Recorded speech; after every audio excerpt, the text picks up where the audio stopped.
أعوذ بالله من الشيطان الرجيم. بسم الله الرحمن الرحيم. السلام عليكم ورحمة الله وبركاته. الحمد لله وحده والصلاة والسلام على من لا نبي بعده وأشهد أن لا إله إلا الله وحده لا شريك له وأشهد أن محمدا عبده ورسوله أما بعد. أعوذ بالله من الشيطان الرجيم. بسم الله الرحمن الرحيم. تبارك الذي نزل الفرقان على عبده ليكون للعالمين نذيرا الذي له ملك السماوات والأرض ولم يتخذ ولدا ولم يكن له شريك في الملك وخلق كل شيء فقدره تقديرا. حضرین کرام، سورہ فرقان کی آیت نمبر 1 اور 2 کی میں نے آپ کے سامنے تلاوت کی ہے. ایک نئی سورت یہاں سے شروع ہو رہی ہے.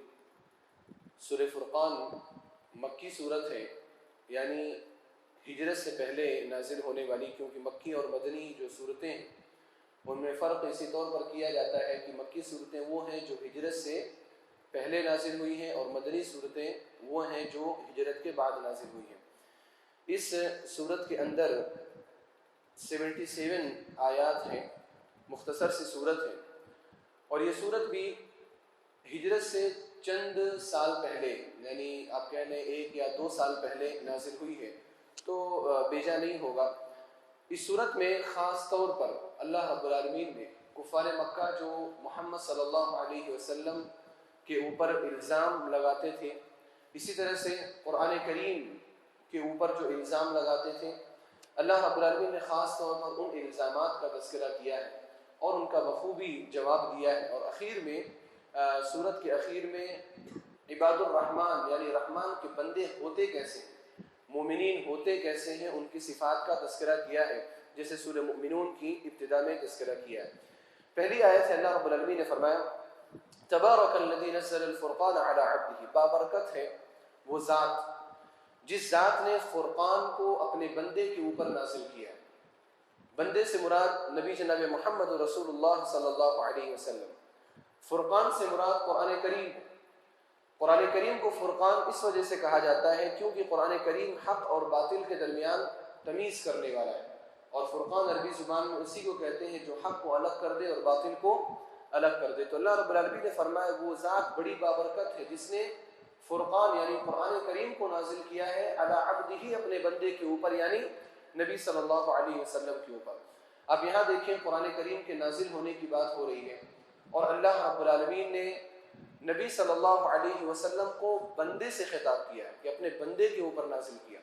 لہذا معلوم اس سے یہ ہوتا ہے کہ بندہ ہونا یہ بہت بڑی صفت ہے اپنے آپ میں، اور نبی صلی اللہ علیہ وسلم نے اسی وجہ سے کہا تھا کہ مجھے میری تعریف میں حد سے زیادہ آگے مت بڑھ جانا. جیسا کہ عیسائیوں نے حضرت عیسیٰ علیہ السلام کی تعریف حد سے زیادہ آگے بڑھ کر کے کی اور ان کو اللہ کا بیٹا قرار دیا. نبی علیہ السلام نے فرمایا میں اللہ کا بندہ ہوں، اس کا رسول ہوں، مجھے اللہ کا بندہ اور اس کا رسول ہی کہنا. تو نبی صلی اللہ علیہ وسلم کی شان ان کو بندہ کہنے میں ہی، نبی صلی اللہ علیہ وسلم کی شان ان کو رسول کہنے میں ہی ہے. لیکن یہ چھوٹی سی بات اور بڑی باریک سی بات لوگوں کو سمجھ میں نہیں آتی. نبی صلی اللہ علیہ وسلم کی شان میں غلو کرنا یہ ہمارے معاشرے کا ایک عام رواج بن چکا ہے، اور جب تک نبی صلی اللہ علیہ وسلم کو خالق یعنی اللہ رب العالمین سے نہ ملایا جائے، لوگ سمجھتے ہی نہیں ہے کہ آپ نبی صلی اللہ علیہ وسلم کی عزت کرتے ہیں. حالانکہ آپ قرآن کریم پڑھیں، جتنے بھی بلند مقامات ہیں وہاں اللہ رب العالمین نے نبی صلی اللہ علیہ وسلم کو بندہ کہہ کر کے خطاب کیا. لہذا بندہ کہنے میں ہی نبی صلی اللہ علیہ وسلم کی بہت بڑی عزت ہے. فرمایا کہ بابرکت ہے وہ ذات جس نے فرقان کو اپنے بندے پر نازل کیا ہے لیکون للعالمین نذیرا، تاکہ وہ تمام جہان کو ڈرانے والے بن جائے. نبی علیہ السلام پوری دنیا کے لیے نبی بنا کر کے بھیجے گئے. یہ آیت اس کی دلیل ہے کہ تاکہ تمام دنیا والوں کے لیے، عالمین دنیا والوں کے لیے ڈرانے والے بن جائیں.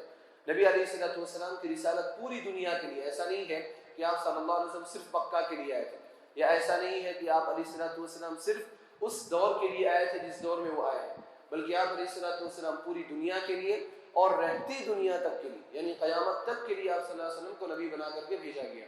اور یہ صرف آپ علیہ السلام کی شان ہے، ان کی خصوصیت ہے. ورنہ آپ سے پہلے جتنے بھی نبی آئے ہیں وہ یا تو اپنے قوم یا قبیلے کے نبی ہوا کرتے تھے، یا اپنے گاؤں یا بستی یا شہر کے نبی ہوا کرتے تھے. اس کے بعد وہ نبی نہیں ہوتے تھے. اسی لیے اللہ کے رسول صلی اللہ علیہ وسلم نے فرمایا بعثت الی الاحمر والاسود، مجھے ہر کالے اور ہر گورے شخص کی طرف بھیجا گیا. اور فرمایا کہ کان النبی یبعث الی قومه خاصۃ وبعثت الی الناس عامہ، انبیاء کرام کو اپنی قوم کی طرف خاص طور پر بھیجا جاتا ہے، لیکن مجھے لوگوں کی طرف عام طور پر بھیجا گیا، تمام دنیا والوں کے لیے. یہ قرآن صرف مسلمانوں کا قرآن نہیں ہے، یہ قرآن ہر ایک انسان کا قرآن ہے، ہر غیر مسلم کا، ہر مسلمان کا یہ قرآن ہے. اس قرآن پر صرف مسلمانوں کا قبضہ نہیں ہے. نبی صلی اللہ علیہ وسلم صرف ہمارے نبی نہیں ہیں، پوری دنیا والوں کے نبی ہیں. آپ علیہ الصلوۃ والسلام غیر مسلموں کے بھی نبی ہیں اور مسلمانوں کے بھی نبی ہیں، کیونکہ آپ پوری دنیا والوں کے لیے ڈرانے والے بن کر کے آئے تھے. اس آیت کے اندر اللہ رب العالمین نے اپنی صفات کا اور اپنی ذات کا تذکرہ کیا کہ اللہ رب العالمین کی ذات کیا ہے. فرمایا الذی لہ ملک السماوات والارض، وہ ذات بابرکت ہے جس نے قرآن کریم نازل کیا، جس کی صفات یہ ہے کہ الذی لہ ملک السماوات والارض، جس کے پاس آسمانوں اور زمین کی بادشاہت ہے. ہر چیز کا بادشاہ دراصل اللہ رب العالمین ہی ہے. ولم یتخذ ولدا، اور وہ ذات ایسی ہے جس کا کوئی بیٹا بھی نہیں ہے، یا جس نے کسی کو اپنا بیٹا بنایا بھی نہیں ہے. اس ٹکڑے میں اللہ رب العالمین نے یہودیوں کی تردید کی جو حضرت عزیر علیہ السلام کو اللہ رب العالمین کا بیٹا قرار دیتے تھے. اسی طرح سے اللہ رب العالمین نے عیسائیوں کی تردید کی جو حضرت عیسیٰ علیہ السلام کو اللہ کا بیٹا قرار دیتے تھے. اور اسی طرح سے اللہ رب العالمین نے اس ٹکڑے کے ذریعے سے کہ اللہ نے کسی کو اپنا بیٹا نہیں بنایا، ان مشرکین مکہ کی بھی تردید کی جو مشرکین مکہ فرشتوں کو اللہ کی بیٹیاں قرار دیا کرتے تھے.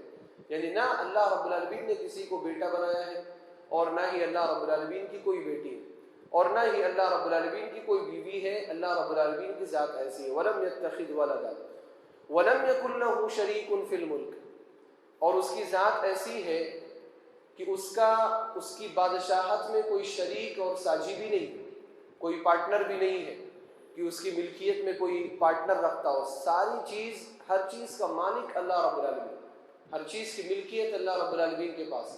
ایک اشکال یہ پیدا ہوتا ہے کہ ہم بھی اس دنیا کے اندر مالک ہوتے ہیں، ہم زمینوں کے مالک ہوتے ہیں، گھروں کے مالک ہوتے ہیں، چیزوں کے مالک ہوتے ہیں.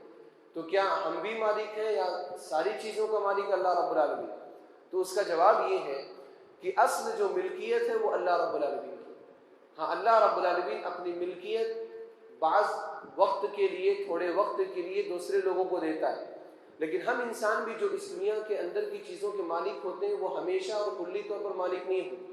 ایک مرتبہ اگر موت آئی تو ساری ملکیت دھری کی دھری رہ جاتی ہے اور ہماری تمام جائیداد کا مالک کوئی اور بن کر کے رہ جاتا ہے. ہماری ملکیت تو وہیں پر ختم ہو جاتی ہے. لیکن اللہ رب العالمین کی ملکیت ایسی ہے جس ملکیت کی کبھی انتہا نہیں ہے. اللہ رب العالمین تمام چیزوں کا مالک ہے. ولم یکن لہ شریک فی الملک، اور بادشاہت میں اس کا کوئی شریک بھی نہیں ہے، ملکیت میں اس کا کوئی شریک بھی نہیں ہے. وخلق كل شيء فقدره تقديرا، چوتھی صفت اللہ رب العالمین کی یہ بیان کی گئی کہ وخلق كل شيء، ہر چیز کو اللہ رب العالمین نے پیدا کیا. انسانوں کو، جناتوں کو، یہ کائنات، یہ ہوا اور پانی، سب کا خالق اللہ رب العالمین ہے. حتیٰ کہ ہم انسان جو کام کرتے ہیں، جو افعال کرتے ہیں، ان افعال کا بھی خالق اللہ رب العالمین ہے. اللہ رب العالمین نے ہمارے کاموں کو پیدا کیا، کرتے ہم ہیں لیکن اس کا پیدا کرنے والا اللہ رب العالمین، ہر چیز کا خالق اللہ رب العالمین ہے.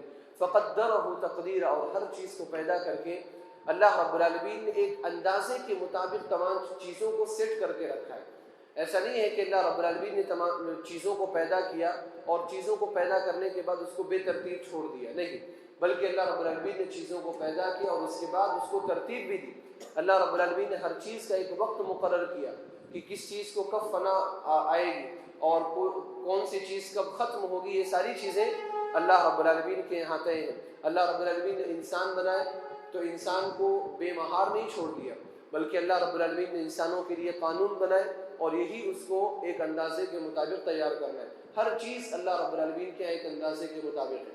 اللہ جو ہوائیں چلاتا ہے وہ بھی اندازے کے مطابق ہے، جو بارش نازل کرتا ہے وہ بھی اندازے کے مطابق. ہر کام اللہ رب العالمین کا بالکل سٹیک ہوتا ہے. اگر انسان کائنات پر غور کرے، زمین جس طرح سے عمل کرتی ہے یا حرکت کرتی ہے، اس پر اگر انسان غور کرے تو اس کو پتہ چلے گا کہ ان تمام چیزوں کے پیچھے کوئی نہ کوئی ایک ذات ہے جو ان تمام چیزوں کو چلا رہی ہے، ورنہ اگر کوئی ذات نہ ہوتی تو زمین کا اتنی ترتیب کے ساتھ چلنا یہ انتہائی مشکل امر تھا۔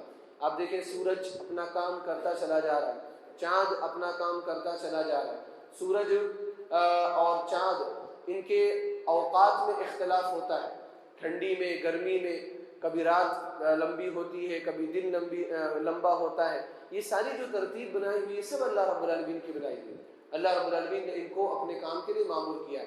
تو یہ جو 4 صفات اس آیت کے اندر اللہ رب العالمین نے بیان کی ہے سورہ فرقان کی، یہ ایسی صفات ہیں جو اگر انسان صرف اس آیت کو پڑھ لے اللہ رب العالمین کو سمجھنے کے لیے تو وہ بخوبی سمجھ سکتا ہے کہ اللہ رب العالمین ہی آسمان و زمین کا بادشاہ ہے، اللہ رب العالمین کے کوئی بیٹا اور بیٹی نہیں ہے، اللہ رب العالمین کی بادشاہت میں کوئی شریک نہیں ہے، ہر چیز کا خالق اللہ رب العالمین ہے اور اس نے اندازے کے مطابق ساری چیزوں کو بنایا ہے۔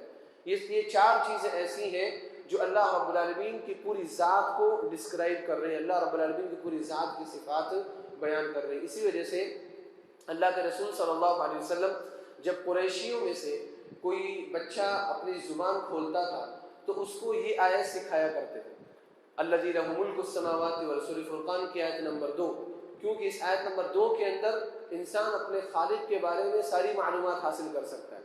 اگر آپ اپنے خالق کو جاننا چاہتے ہیں آپ سورہ فرقان کی آیت نمبر 2 پڑھیں، اللہ رب العالمین کو مکمل طور پر آپ جان اور سمجھ سکتے ہیں۔ تو یہ اللہ رب العالمین کی ذات ہے۔ تو شروع کی 2 آیتوں میں اللہ رب العالمین نے اپنی حمد، اپنی تعریف اور اپنی ثنا بیان کی، اپنی قدرت بیان کی اللہ رب العالمین نے۔ اس کے بعد سے مشرکین مکہ کے اعتراضات کو ذکر کیا اور اس کا جواب بڑے ہی پیارے انداز میں دیا۔ رب العالمین سے دعا ہے کہ الہ العالمین تو ہمیں قرآن کریم کو پڑھنے، تلاوت کرنے، سمجھنے، غور و فکر کرنے اور اس کے بتائے ہوئے طریقے کے مطابق زندگی گزارنے کی توفیق عطا فرما۔